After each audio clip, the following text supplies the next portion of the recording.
खबरों का जो मिडिल ईस्ट में जारी जंग के बीच एक बड़ी राहत की खबर सामने आई।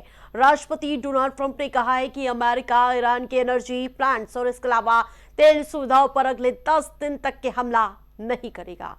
उन्होंने कहा है कि यह फैसला ईरान सरकार के अनुरोध पर लिया जाएगा, जिससे दोनों देशों के बीच जारी बातचीत को आगे बढ़ने का मौका मिल सके। ट्रंप ने यह बात सोशल मीडिया प्लेटफॉर्म ट्रुथ पर एक पोस्ट के जरिए कही है। ट्रंप ने पोस्ट में लिखा, ईरानी सरकार के अनुरोध पर मैं ऊर्जा ठिकानों को तबाह करने की कार्रवाई को 10 दिनों के लिए रोक रहा हूं, जो सोमवार यानी कि 6 अप्रैल 2026 को रात 8 बजे तक जारी रहेगा।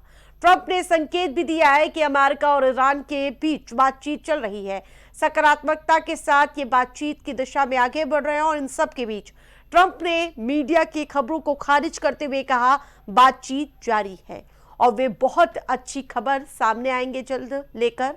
और वहीं इससे चर्चाएं ये तेज हो गई है कि ट्रंप पश्चिम एशिया में 10,000 अतिरिक्त सैनिक भेजने की तैयारी कर रहे हैं। वॉल स्ट्रीट जर्नल के खबर के मुताबिक पेंटागन मिडिल ईस्ट में 10,000 तक अतिरिक्त ग्राउंड ट्रूप्स भेजने की योजना बनाई जा रही है। इससे ट्रंप को ज्यादा मिलिट्री ऑप्शंस मिल सकेंगे। भले ही वो ईरान के साथ शांति बातचीत करने की पेशकश कर रहे हों, लेकिन लगातार मिडिल ईस्ट में तनाव के 26 दिन से ज्यादा समय हो चुका है, अभी भी वो तनाव जारी है। आज चैत नवरात्र का अंतिम दिन है और इस अवसर पर देश के मंदिरों में श्रद्धालुओं की भारी भीड़ देखी जा रही है। श्रद्धालु बीती रात से ही मंदिर पहुंच रहे हैं और भगवान के दर्शन करने के लिए लंबी लंबी लाइनों में खड़े नजर आए। वहीं इस मौके पर सुरक्षा के मद्देनजर पुलिस प्रशासन ने भी तैयारियां पूरी कर ली। अयोध्या में श्री राम मंदिर की सुरक्षा में पुलिस मुस्तैद है और इस दौरान श्रद्धालुओं का जनसैलाब देखा जा रहा है। बयान सुनिए।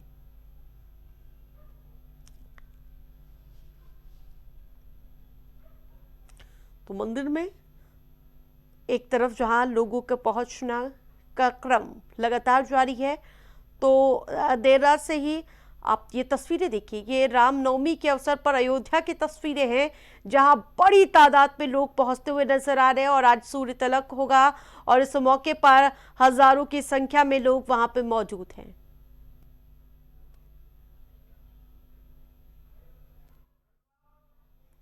तो वहीं मंदिर में दर्शन करने के लिए भक्त पहुंच रहे हैं और इसके अलावा देश भर के मंदिरों में श्रद्धालुओं की भारी हुजूम देखने को मिल रहा है।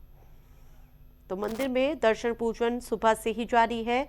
आज रामनवमी का अवसर है और इस शुभ घड़ी के मौके पर श्री राम लला को 56 भोग का प्रसाद भी लगाया जाएगा। और इसके अलावा आपको बताते चले, आज अयोध्या में भव्य सूर्य तिलक का भी आयोजन होगा। 6:30 बजे से अनुष्ठान जारी है और इसके अलावा आज 12 बजे सूर्य तिलक किया जाएगा और इसकी प्रक्रिया अब सुबह से ही जारी हो गई है और इस दौरान तमाम तरह के विधि विधान तरीके से अनुष्ठान किए जा रहे हैं। और जगह जगह पर जो तस्वीरें सामने आ रही है और सुबह से ही रामनवमी के अवसर पर कन्या पूजन एक तरफ हो रहा है, तो दूसरी तरफ श्रद्धालुओं का जनसैलाब अयोध्या में आप तस्वीरों में साफ देख पा रहे होंगे। प्रशासन पूरी तरह से चाक चौबंद व्यवस्था बनाए हुए नजर आ रहा है।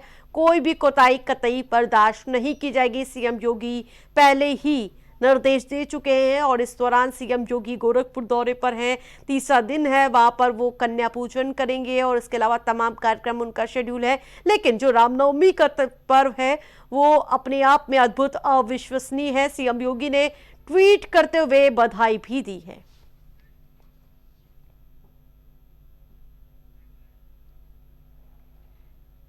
खबरों में आगे बढ़ेंगे। देश के सामने उभरते अंतर्राष्ट्रीय हालातों को लेकर आज एक अहम बैठक होने जा रही है।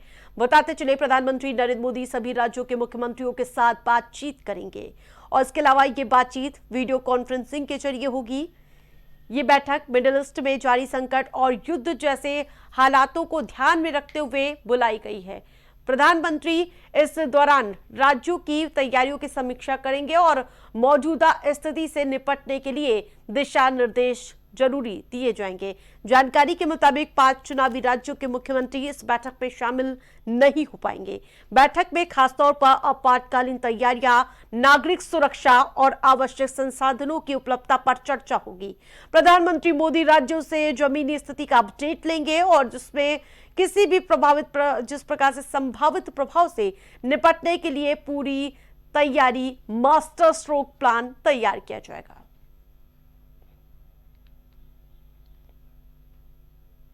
एलपीजी गैस की सप्लाई को लेकर बड़ा अपडेट सामने आ रहा है। जी हां, एलपीजी लेकर एक और जहाज भारत आ चुका है। जी हां, जगवसंत नाम का टैंकर गुजरात के कांडला पोर्ट पहुंच चुका है। ये जहाज हॉर्मूज के रास्ते गुजरात पहुंचा। जगवसंत में 42 टन मीट्रिक टन से ज्यादा एलपीजी गैस लाई जा रही है।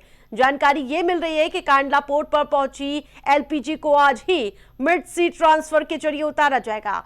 वह इस बड़ी खेप से देश में एलपीजी गैस की उपलब्धता और मजबूत व सुचारू रखने में मदद मिलेगी। बताते चले कि अब तक 4 तेल और एलपीजी टैंकर सुरक्षित भारत पहुंच चुके हैं। 16 मार्च को शिवालिक एलपीजी लेकर मुद्रा बंदरगाह पहुंचा। 17 मार्च को नंदा देवी एलपीजी लेकर कांडला में उतरा। जगलाट की 81,000 टन कच्चा तेल लेकर 18 मार्च को मुद्रा लेकर आया था और इसके अलावा सऊदी क्रूड लेकर 11 मार्च के आसपास मुंबई पहुंचा है। तो लगातार एक के बाद एक खेप भारत आती हुई नजर आ रही है, लेकिन जिस प्रकार से पैनिक की स्थिति भी काफी देखी जा रही है और लोगों को जागरूक होने की भी आवश्यकता है। पूर्व मुख्यमंत्री और कांग्रेस के वरिष्ठ नेता अशोक गहलोत ने राजस्थान सरकार पर करारा हमला बोला। अशोक गहलोत ने कहा कि जब से सरकार बनी है तब से मंत्रियों के बेटे को पता नहीं क्यों प्रोत्साहन दिया जा रहा है। उन्होंने मंत्रियों, उप मुख्यमंत्री, मुख्यमंत्री को चाहिए कि अपने बेटों को सरकार से दूर रखें। बेटों को पास लाएंगे तो बेटा बिगड़ जाएगा। अगर सरकार के पास उसे रखोगे तो आपको मालूम भी नहीं चलेगा कि वो आपको कब बदनाम कर दे। अशोक गहलोत ने कहा कि इसमें बदनामी सरकार की होगी, मंत्री की होगी, मुख्यमंत्री की होगी। मैं उन्हें सलाह देना चाहता हूं कि बेटों को दूर रखें।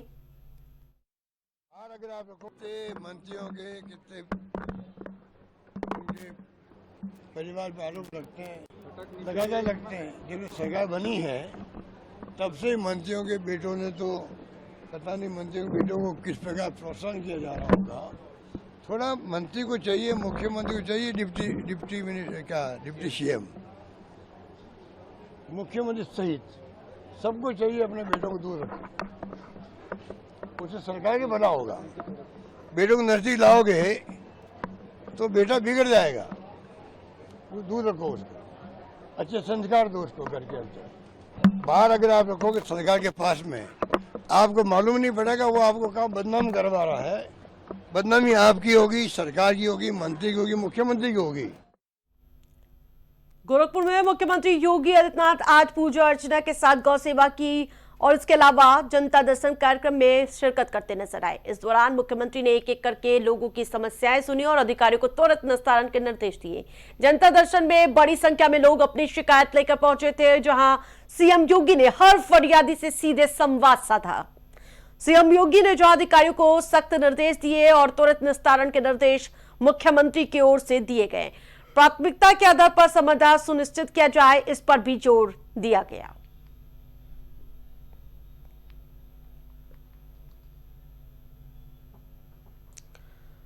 मध्य प्रदेश के छतरपुर से रामनवमी के मौके पर बड़ा अपडेट सामने आया, जहां धीरेन्द्र कृष्ण शास्त्री ने सभी सनातनियों को राम जन्मोत्सव पर शुभकामनाएं दी। भगवान राम के आदर्शों को जीवन में अपनाने की बात भी कही गई। बताते चले उन्होंने कहा कि भगवान राम के चरित्र से हमें प्रजा के कल्याण, जीवों पर दया और अहिंसा के मार्ग पर चलने की सीख मिलती है। और साथ ही उन्होंने कहा कि जो देश के लिए हानिकारक है उनके खिलाफ खड़ा होना आवश्यक है। सनातनियों को रामनवमी के राम जन्म उत्सव की ढेर सारी शुभकामनाएं। मध्याह्न दोपहर 12 बजे प्रभु श्री राम का प्रकट हुआ। राम के चरित्र से हमें सीखना है कि प्रजा का भला करें, प्रजा के साथ साथ हमें जीवों पर दया करनी है और अहिंसा के मार्ग को अपनाकर अहिंसा धर्मो तथैव च, जो धर्म के लिए, देश के लिए हानिकारक है, उनकी हिंसा करना अपराध नहीं है। ये राम जी ने रावण का वध करके सिखाया है। अयोध्या में रामनवमी के मौके पर पूरा देश भक्ति में डूबा नजर आ रहा है। रामनगरी अयोध्या में इस बार रामनवमी को लेकर भव्य तैयारियां की गई हैं। बताते चले, आज दोपहर करीब ठीक 12 बजे भगवान राम का विशेष सूर्य तिलक होगा और सूर्य की किरणें सीधे भगवान के विग्रह पर पड़ेगी। ये दृश्य बेहद ही अद्भुत और आस्था का केंद्र बन चुका है। इस खास अवसर पर अयोध्या में श्रद्धालु की जो संख्या है वो लगातार बढ़ती हुई नजर आ रही है और देश के कोने कोने से लोग भगवान राम के दर्शन के लिए पहुंच रहे हैं। मंदिर परिसर और आसपास के इलाके में सुरक्षा के व्यापक इंतजाम है और जिससे किसी भी तरह की अव्यवस्था न फैले, इसको लेकर प्रशासन पूरी तरह से मुस्तैद है और प्रशासन और मंदिर ट्रस्ट पूरी तरह से व्यवस्था बनाने में लगा हुआ है। राम जन्मभूमि परिसर में आकर के सबने देखा है, पूरे देश और दुनिया में देखा है श्री राम ने इनकी स्थापना कर। पूरे उत्तर प्रदेश उत्तराखंड से 7,000 राम भक्त उस दिन उपस्थित थे। उसी दिन मंदिर में कलश स्थापना हुई, दुर्गा मंदिर में पूजन विधि प्रारंभ हो गई है। चैत्र शुक्ल नवमी तिथि है। चैत्र शुक्ल नवमी प्रभु श्री राम का जन्म का दिन है। राम का जन्म दोपहर 12 बजे हुआ और राम का जन्म भी पुनर्वसु नक्षत्र में हुआ। तो राम के जन्म के 2 लक्षण मिल गए, सूर्योदय चैत्र शुक्ल नवमी और दोपहर के समय पुनर्वसु नक्षत्र। उभाई गांव हरैया तहसील से रामनवमी के उपलक्ष्य पे भगवान राम के पावन धाम, पावन नगरी में अयोध्या में परिवार सहित अपने बड़े भाइयों के साथ में, गांव समाज के साथ में यहाँ पर बड़ी उत्सुकता के साथ में भगवान राम का जन्मोत्सव देखने आए हुए हैं।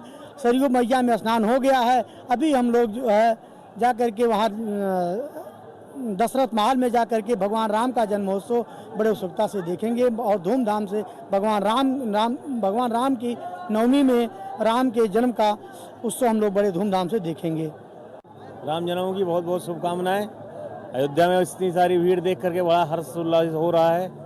भगवान के राम के नवमी में आकर सब लोग पुण्य कमाएं, ये अयोध्या वासियों की सबकी। जम्मू कश्मीर में भाजपा अध्यक्ष संत शर्मा ने कहा कि सनातन धर्म सभा की ओर से जहां रामनवमी के अवसर पर एक भव्य शोभा यात्रा का आयोजन किया जा रहा है। उन्होंने बताया कि रामनवमी हम सभी के लिए विशेष महत्व रखती है और ये पर्व मर्यादा, धर्म और आदर्शों का प्रतीक है। संत शर्मा ने कहा कि भगवान राम ने जिस तरह से मर्यादा में रहकर पूरे विश्व को जीवन का मार्ग दिखाया, वो आज हर व्यक्ति के लिए प्रेरणा का स्रोत है। इस अवसर पर बड़ी संख्या में श्रद्धालुओं के शामिल होने की उम्मीद है और पूरे जम्मू में जिस प्रकार से उत्साह का माहौल देखा जा रहा है, शोभा यात्रा को लेकर प्रशासन की मुस्तैदी देखी गई और इसके अलावा कार्यक्रम शांतिपूर्ण और भव्य तरीके से संपन्न हो, इसके लिए पूरे इंतजाम किए गए हैं। धर्म सभा द्वारा एक भव्य शोभा यात्रा जो है वो रखी गई है। आज उसमें मुझे भगवान राम जी का आशीर्वाद लेने का मौका मिला है। रामनवमी हम सबके लिए एक विशेष महत्व रखती है। भगवान राम जी के जीवन से प्रेरणा लेने की आवश्यकता है। उस परिवार में जहां वो उन्होंने एक बेटे के नाते जन्म लिया, एक भाई के नाते रहे, एक पति के नाते रहे और जिस तरीके की मर्यादा में रहकर उन्होंने विश्व को एक रास्ता दिखाया है, पूरे भारतवासियों को एक रास्ता दिखाया है। हम सबको उनके जीवन से प्रेरणा लेने की आवश्यकता है। मैं पुरुषोत्तम द्विवेदी जी, सनातन धर्म सभा के अध्यक्ष, उनकी पूरी टीम को साधुवाद देना चाहता हूं। नोएडा में 76 मेट्रो स्टेशन के पास स्थित एक शॉपिंग मॉल में भीषण आग लग गई। 49 पुलिस स्टेशन क्षेत्र में अंतर्गत इस इमारत की पहली और दूसरी मंजिल तक आग तेजी से फैल गई है और आग की सूचना मिलते ही दमकल की करीब 15 गाड़ियां मौके पर पहुंची और कड़ी मशक्कत के बाद आग पर काबू पा लिया। इस दौरान पुलिस और प्रशासन के अधिकारी मौके पर मौजूद रहे और वहीं आग से किसी भी तरह के नुकसान की जानकारी सामने नहीं आई। हालांकि इस घटना से लाखों का नुकसान हुआ है और पूरी इमारत पूरी तरह से जलकर खाक हो गई। देखिए 4:30 बजे के करीब विशाल मेगा मार्ट है जो कि 76 मेट्रो स्टेशन के पास थाना 49 में पड़ता है। यहाँ के सेकंड फ्लोर पे हम लोग को फर्स्ट फ्लोर पे भी आग लगने की सूचना प्राप्त हुई। त्वरित कार्रवाई करते हुए यहाँ पे हमने गाड़ियाँ भेजी। यहाँ आके देखा गया कि आग जो है पूरे लगभग बिल्डिंग में लगी हुई थी। करीब 15 गाड़ियाँ फिर रवाना की गई है और यहाँ पे आके हमने हमारे कर्मचारियों ने अंदर घुस के यहाँ पे आग को बुझा लिया है। मौके पे पुलिस प्रशासन के आला अधिकारी भी पुलिस के आला अधिकारी भी मौके पे मौजूद हैं और इसमें अच्छी बात यह है कि कोई भी फंसा हुआ नहीं है, कोई भी इंजरी नहीं है, कोई भी। खबरों में आगे बढ़ेंगे। देवरिया में प्रशासन ने एक पेट्रोल पंप पर छापेमारी कर अवैध डीजल सप्लाई के मामले में खुलासा कर दिया है। बताते चले कार्रवाई के दौरान करीब 400 लीटर डीजल जब्त किया गया जिसे ड्रम में भरकर ट्रैक्टर ट्रॉली के जरिए सप्लाई किया जा रहा था। मौके पर मौजूद लोगों को बिना किसी रसीद और बिना एंट्री के डीजल भरते हुए पकड़ा गया। प्रशासन को लंबे समय से इस अवैध कारोबार की सूचना शिकायत मिल रही थी और जिसके बाद टीम ने छापा मारकर पूरे नेटवर्क का पर्दाफाश किया। जांच में सामने आया है कि नियमों को दरकिनार कर बड़े पैमाने पर डीजल की कालाबाजारी की जा रही थी और संबंधित लोगों के खिलाफ आवश्यक केस दर्ज करने के निर्देश जारी कर दिए गए हैं।